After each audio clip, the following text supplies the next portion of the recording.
again, being called to the bar and showing up for my dinners when I was qualifying and being one of a few women in the room, you often, it can be daunting, it can be very intimidating. But I think, as I said to you earlier, it helps to be prepared, know your subject, know your worth, really. Don't feel intimidated, because it can be intimidating at times. But I think if you're equipped and with the knowledge, and you know that you are an expert in your subject, you know what you're talking about, you know that what you have to offer is worth something. It helps with that feeling of being intimidated in a room full of male leaders around you. Again, I never say no. I never accept no for an answer. When barriers are put in my way, I find ways around it. And you often find the communication styles of men and women in the workplace can be very different.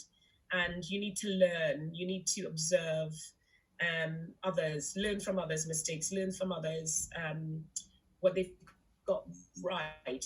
And you're constantly shifting your mindset and the way you do things. But because it's life isn't static, so no well, you're building a leadership style. And another good tip would be, know your leadership style, know what type of leader you think you want to be, because that too will help you gain that confidence when you have to speak in a room full of people who don't look like you. With the corporate governance work that I do, there's the issue around the amount of women on boards is a big issue at the minute. The Hampton-Alexander Review has stated that by the end of this year, all FTSE 100 boards should have about a third of their board members being women. Some work's being done around that, because the next step, of course, is going to be, they need to have a certain amount of ethnic minority people on your boards as well. But with the gap, the women leadership gap, I often think that reviews like the Hampton-Alexander Review sort of, it touches the top of the issue, doesn't really get to the root of the issue, like we were saying earlier with regards to that change of culture and that unconscious bias and the stereotype. And I think it'd be useful to sort of look at what's being told, what's being mandated to FTSE 100 companies, but also how do you really tackle the topic of the unconscious bias, the male entrance culture, the fact that career advice is given differently to male and female. It's looking at that. How do you solve that underlying problem so that the pipeline coming up from from secondary school or even primary school and beyond, that there won't be a need for something to be mandated to say you have to have, that there should be a natural pipeline. So I think something around those lines would be useful to know, because I guess from your age group, it would give you a different mindset coming into the workplace if you don't have that traditional view as to what a leader looks like.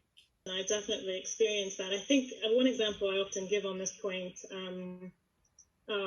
is when I trained at a magic circle law firm, so one of the big UK law firms, and everybody, like all the trainees, were Oxford educated, and I went to Edinburgh, which is still a good university, but it's not Oxford or Cambridge, and I was non-British, and out of 55 trainees, there was only 2 of us who were black, and I just felt like a fish out of water.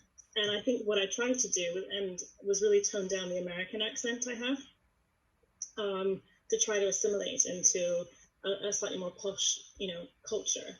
And then it just felt so bizarre. I mean, I have a little bit of a twang from both sides now, but I think when I moved to a US firm and I felt like I could have my American accent again and not be embarrassed by it, I realized that I was being inauthentic in that previous environment because I was so desperate to sort of try to fit in. And I don't think, I agree, it's not just, and I would even go beyond language, it's culture. It's the way for lawyers, for example, how we develop business and then client entertainment, a lot of times is going to cricket matches, or going to rugby matches, or going out drinking, and it's the person who can drink the most and stay out the latest, who that bravado gives, or is more likely.